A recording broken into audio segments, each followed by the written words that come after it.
Welcome back to the channel, everybody. Today we're taking a look at the new character Captain. If you haven't unlocked him yet, you can take a look at my last video where I do a pretty long walkthrough of how to unlock him. It's pretty self-explanatory though. You basically just go through and beat the game, which is a new function they added in the last 1.0 update. And then you can get the Captain. You can do it on any difficulty with any artifacts on. So if you want to just run through it on Drizzle with some easy artifacts to help you out, then you can definitely do that. That's what I did. But today we're just taking a look at some of his powers and kind of how I've been using him through certain scenarios. He doesn't have a whole lot to choose from aside from his R, which is basically he can request these permanent supply beacons. He has 4 different types. You start out with the healing beacon and the shocking beacon. Then you can unlock the resupply beacon and the hacking beacon pretty easily, actually. I think one of them you unlock by purchasing a RC-280 drone that you find at the contact light map. And then the other one you unlock via, how do you do that? Oh, yeah, I think you have to visit 10 different maps in a single run, and then you unlock that one. So they're not too difficult to get. So basically the healing one's pretty self-explanatory. It heals you for 10% of your maximum health every single second. The shocking shocks nearby enemies, immobilizing them. The shock does not do any damage. And when you hit an enemy that's shocked, they automatically become unshocked. So it's not super good, but maybe there's a good scenario you can use that in. You can also double up, like if you want 2 healing or 2 shocks, you can do that too. Resupply beacon, I actually haven't used that yet. From what I could tell, you can resupply your equipment, resetting the cooldown anyway, 3 times before it's out of use. But again, haven't actually used that yet, so that may not be true.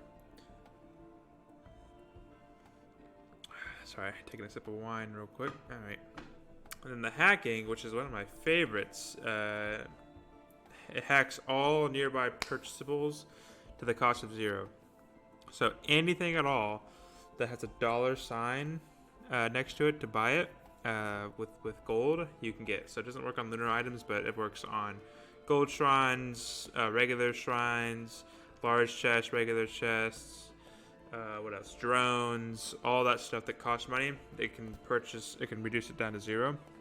Now it's a pretty small area, as you'll see once we get in here.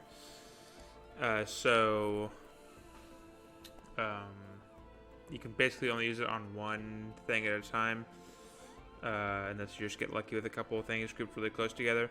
I like to use them on Shrines of Luck, just because you basically get 2 free items out of that, because it'll make the shrine cost $0, and you can just hit it over and over until you get the 2 items out of the Shrines of Luck. It's also good for expensive things like the RC-280 drone and large chests and stuff that are just super expensive. Like the legendary chests, or even the what do you call them? The gold shrines as well, pretty expensive. So I'll take one of those to showcase, and I'm going to take a healing beacon. Typically, I actually take 2 hacking just because they're that useful, but I want to show you guys how effective the healing one can be, or how ineffective even, actually. And then their other powers will showcase once we get in there. So I'm just going to play on Rainstorm, and then I'll give myself command, that way I can build some specific items. But the purpose of this playthrough is just to kind of showcase some of his powers and what he can do, not trying to do anything fancy. Okay, so first up is his shotgun. Oh, let me get the shrine of the mountain real quick. Always hit the shrines of the mountain. So his shotgun, if you just hit left click, it'll shoot 8 bullets in a large area. You can see it's got a pretty big spread there. But if you hold it down, it kind of charges down to a single point, and then you can really focus fire all 8 shots to one point. And so for long distances, it's really good. It just takes a little bit longer. It's got really slow attack speed that way. His right click is a shock that does that. Again, then once you shoot somebody, they become unshocked. Let's go and clear these guys out. And then you might have noticed I do have an item already. It's called the Defensive Microbots. It's actually really cool. When enemies shoot projectiles at you, it will block them by shooting a laser at it, and it scales with your attack speed. So none of these guys have projectiles, but if you can find some Lemurmans. Now things are like instant shots, like those wisps we just saw, or the stone golems that have that laser attack. It won't block that stuff because it's just like it's instantaneous. But anything that shoots a moving projectile at anything less than an instant pace, it'll block. So hopefully we can get some imps to spawn. Alright, so as far as items go, typically I like to get healing for any character just so I can survive. So I like to get some med kits, some teddy bears, and some meat just to start things off. But for him, for damage items, we're going to showcase the bleeding. They reworked bleeding, so it's super effective now. But since he has 8 shots that he shoots, he can apply basically 8 bleeds at a time if you have 100% bleed on hit. So we're going to get a couple of those, and that'll really increase our damage. Let's see, any Lemurmen spawn? Nope. And again, the supply beacons, which if you press R, it'll bring up this menu. You can left click for your first selection, which was heal for me, or right click for your second selection, which was the hacking drone, I believe. And then you can hit R, or you can, let's see, you can start sprinting, I guess, to bring it down. Or to remove it. So that's how you drop them down. But again, you know, they are like once you place them, it's down, and you can't remove it, and you can't place a new one. So you only have one of each of them per map. So once you place it down, that's where it is. That's where it's going to stay for the remainder, all the way through the teleporter. So I'm going to place the healing drone near the teleporter. That way, I just have that there to heal up while we're fighting the boss. For green items, you know, it's kind of up to you at this point. Yooka-Laylee is just amazing on everyone, but especially since he has, again, 8 shots he's shooting with his basic attack, so it just has so many chances to proc. And you'll notice that, like, basically every time I shoot, almost, it'll proc the Yooka-Laylee if there's enemies close enough. Yeah, so this Shrine of the Woods is something we could use our hack drone on. I'm trying to find like a Shrine of Luck that those are a lot more effective in my opinion. So here's a teleporter right here. We do have a Shrine of the Mountain. But again, I'm just kind of trying to showcase what this guy can do, not really trying to go through a whole lot of stages or beat anything. So we're probably just going to play 1 or 2 stages worth just to get the gist of them. So yeah, so his left click is the shotgun. You can hold it down to be way more accurate. You can also release it, you know, halfway through the charge up to be, you know, slightly more accurate if you want. And then the right click, which we already saw, was a stun or a shock. Which if we can find an enemy, we can shock them. So I can show you again, but you've already seen it at least once. So is there a chest up here? No.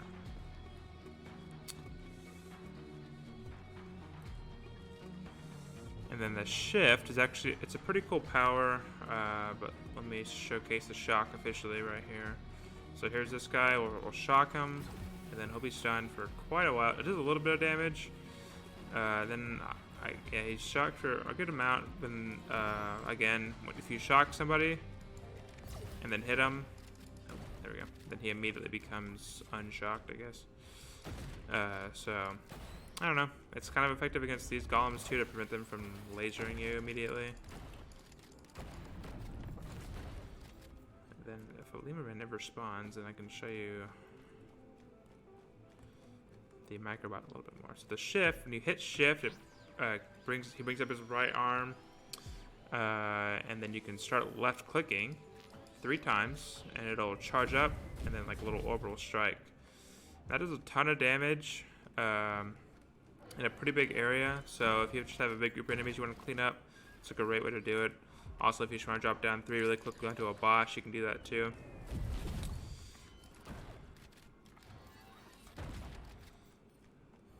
So yeah, they're pretty awesome. I really want to show you guys the beacons though. These are Lemurmen, so as you can see, he's trying to shoot us, but our microbot is just constantly deflecting his shots.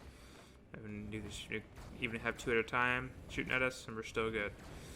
And as you can see, any drones you buy also have one attached to them as well. So you can get like a ton of drones with you, and then you'll have basically your own point defense system.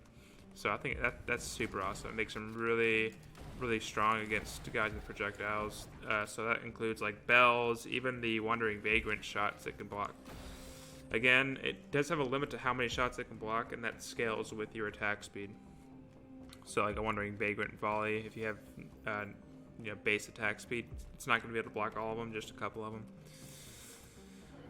So there's that. Let's find something to hack with my hacking, what do you call those beacons? Just so we can showcase it. I don't think there's a Shrine of Luck on this map, which isn't too surprising because, when you're playing single player, you just have less of a chance of spawning stuff. So as you can see, yep, still blocking the shots.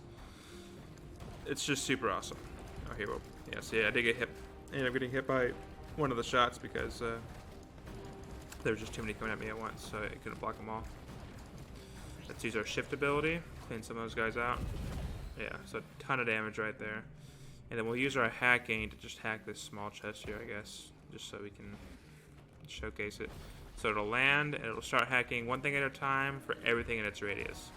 Now, the more, or like the bigger the item is you're trying to hack, the longer it'll take. So it'll take, I want to say almost a full minute or even longer to hack like a legendary chest or like a gold portal, because it's just so expensive. Same thing with like the big TC-280 drones.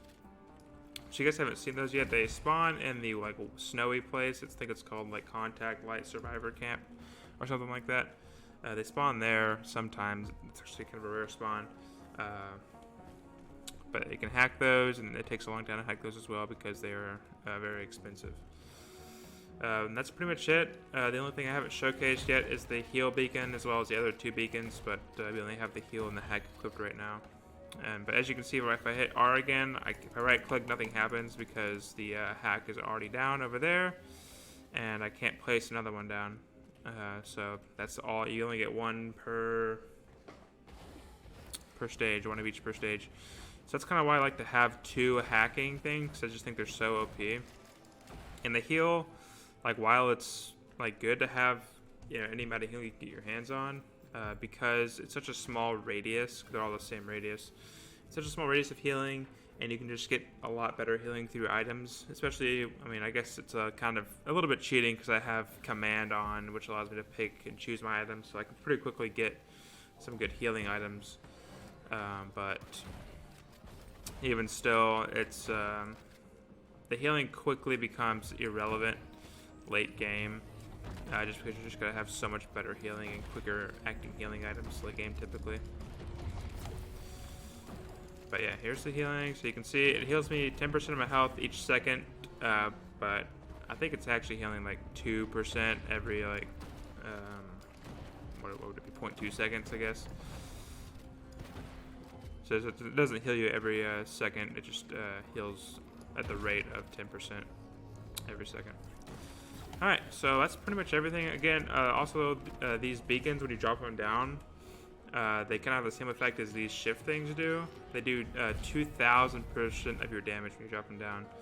So one strategy might be to like drop down your heal beacon like right when the boss spawns on top of the boss, just to kind of kickstart your damage a little bit. So here's the Wandering Vagrant, so you might be able to showcase kind of how it can block. Also, Bleed is just super strong. And we're going to stay here. Just how quickly I'm eliminating that one. It's ridiculous. So yeah, I blocked a couple of those, but not all of them. But we're getting that bleed up. There we go. Now we might die here, but hopefully not. Okay.